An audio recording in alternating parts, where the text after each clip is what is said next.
panistas. Por eso le digo yo a Xóchitl Gálvez y a Damián Cepeda que pues sí son muy exitosos, pero en su extremismo. Cualquier cosa que tenga que ver con López Obrador va a ser algo ultra funesto, terrible para ellos, y generan estos discursos que después comparten sus voceros, a los que yo considero pseudointelectuales impuestos, y por eso le quiero dar la bienvenida en estos momentos a Violeta Vázquez Rojas, lingüista, investigadora, columnista del Chamuco. Violeta, muy bienvenida a tu espacio. ¿Cómo estás, Antonio? ¿Cómo está tu audiencia? Qué gusto saludarlos. Un gusto el nuestro, después de haber leído tan interesante columna hace rato en nuestro espacio principal de Sin Censura. Publicamos esta columna que lanzas, unos tipos extraños llamados intelectuales, en la que planteas que esos intelectuales, entre comillas, deberían ser gente que entiende y ayuda a los demás a entender el mundo e incluso cambiarlo, pero que algunos de los más encumbrados representantes de esa idea de intelectualidad han caído en una debacle estrepitosa.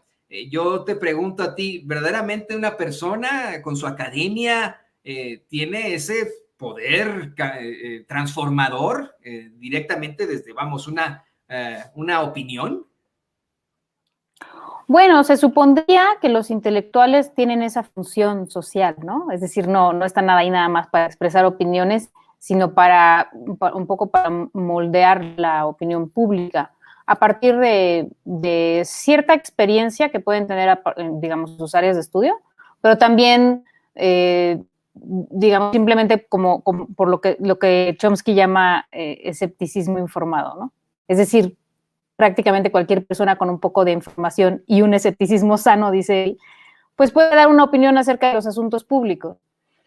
Y creo que quienes se dedican a esa labor, ya sea pues porque ese es su trabajo o que lo hagan de manera amateur, eso es lo que llamamos un intelectual, ¿no? Por lo general. Digamos, es una manera de concebir a los intelectuales. Lo que pasa es que, claro, hay intelectuales de la clase dominante que son un círculo cerrado que se ha arrogado el nombre de intelectuales como solamente para ellos, y pues que resulta que no están haciendo ese trabajo, ¿no? No están conduciendo a la opinión pública de manera informada o no están conduciendo a la opinión pública de manera honesta, sino que de 3 años para acá, pues están haciendo una serie como de desfiguros muy, pues casi vergonzosos, ¿no? Por no tratar de entender el momento político, sino más bien como de impulsar una agenda de deslegitimación de un proyecto con el que no concuerdan. Violeta, ¿quién sí y quién no es intelectual? ¿Por qué tenemos que aventarnos a gente que ni conocemos, que no hemos leído y que desafortunadamente nos imponen en los medios de comunicación tradicionales? Yo quiero decirte que obviamente soy muy respetuoso a tu presencia en estos momentos, pero aquí en Sin Censura somos muy claros en nuestros pensamientos y también en nuestros comentarios muy subjetivos, ¿no? Nuestros análisis muy subjetivos. Nos lanzamos muchas veces una que otra peladez. Somos un poco soeces, te voy a ofrecer una disculpa desde ahora, pero yo quiero preguntarte eso, ¿no? ¿Por qué tenemos que aventarnos estos sujetos que desafortunadamente nos imponen los medios tradicionales como eruditos, cuando en la realidad pues, son unos pobres pendejos? Bueno, mira, yo creo que hay de todo en la viña del Señor, ¿no? O sea, los intelectuales los definimos de 2 maneras, ¿no?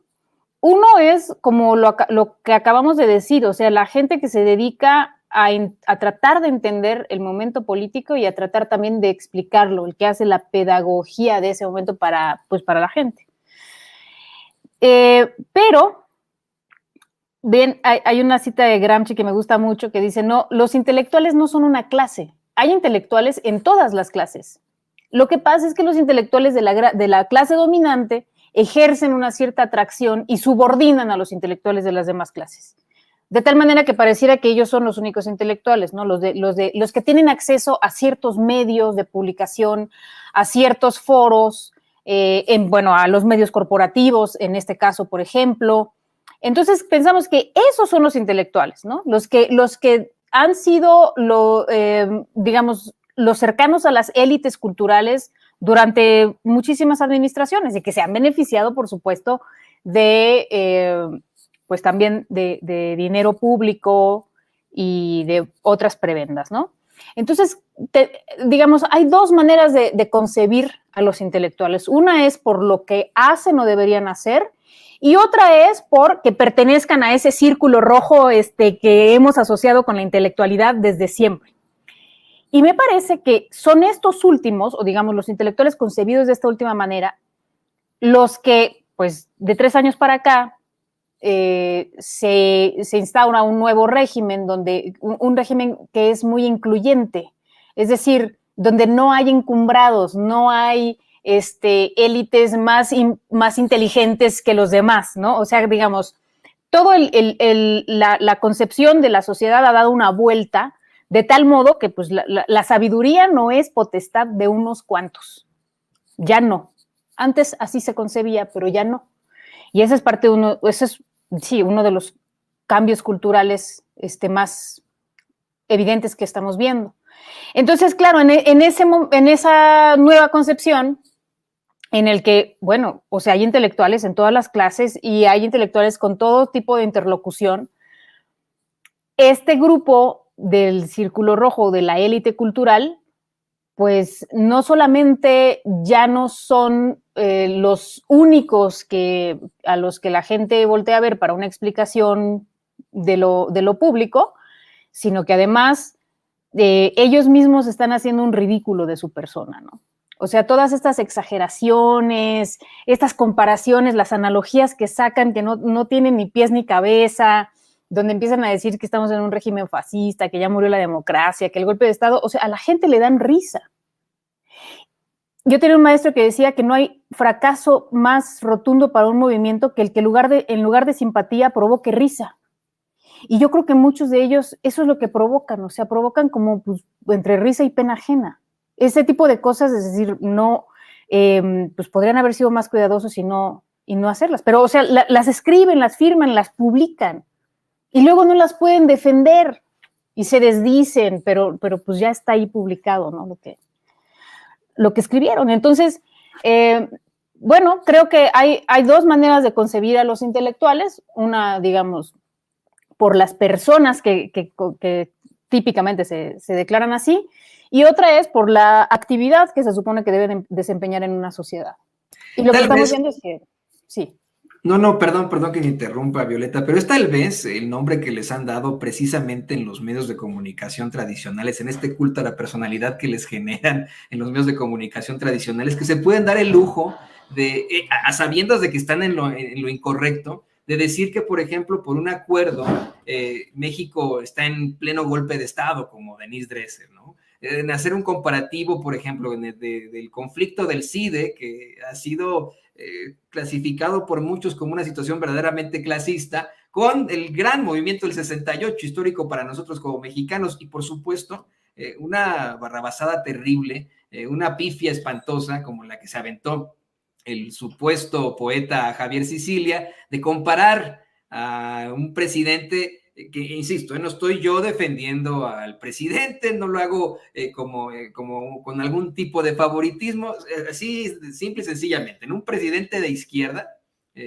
llegado del pueblo en efecto, que tiene una ideología completamente distinta a la de la ultraderecha, al fascismo, de comparar a López Obrador con Hitler.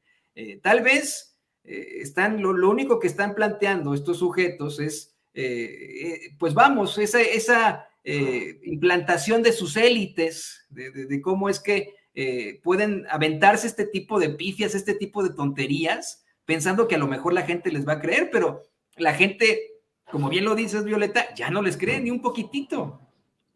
No, la gente no les cree y en efecto pues nos da risa lo que dicen, pero yo creo que a lo que ellos le están tirando, porque quiero pensar que no lo hacen por tontos, o sea, quiero pensar que lo tienen bien calculado, quiero pensar. Y creo que si lo tienen bien calculado, entonces probablemente lo que están ellos pensando es que probablemente la gente no les va a creer a la primera, pero se va a acostumbrar. Y se va a acostumbrar a estas analogías hasta a un grado en el que ya sea normal comparar un régimen democrático con un régimen fascista. eso es lo que creo que es lo que están buscando, porque no son casos aislados. O sea, bueno, en este artículo que me hicieron favor ustedes de compartir, lo que hago es un recuento de solamente este año, ¿no? De 3 artículos que circularon mucho, de figuras con mucho renombre, que van por la misma línea. Y yo no creo que es que porque los 3 son tontos. Creo que es porque tienen este objetivo de deslegitimar un gobierno democrático y decir no, o sea, no tiene nada de democrático. Cecilia lo dice muy claramente en su artículo de Proceso, las elecciones no van a ser la solución, no van a, a este régimen no lo van a derrocar las elecciones, ¿no? O sea, entonces, ¿qué otra cosa sí lo va a derrocar, no? Y me parece que esa es la idea detrás, ¿no? O sea, como tratar de subrepticiamente empezar a implantar una idea de que este gobierno no es legítimo, de que el apoyo del pueblo, pues sí lo tiene, pero pues es una manipulación, es una psicología de masas, ¿no? Como diría ese deplorable artículo, de modo que pierda legitimidad la voluntad popular. Y entonces ya después puedan justificar, si bien no el acto de derrocar un gobierno legítimo, porque no creo que puedan hacerlo, por lo menos sí la idea o la fantasía, ¿no? De que hay que acabar con este régimen, a pesar de que tenga la aprobación que tiene y el apoyo popular que tiene.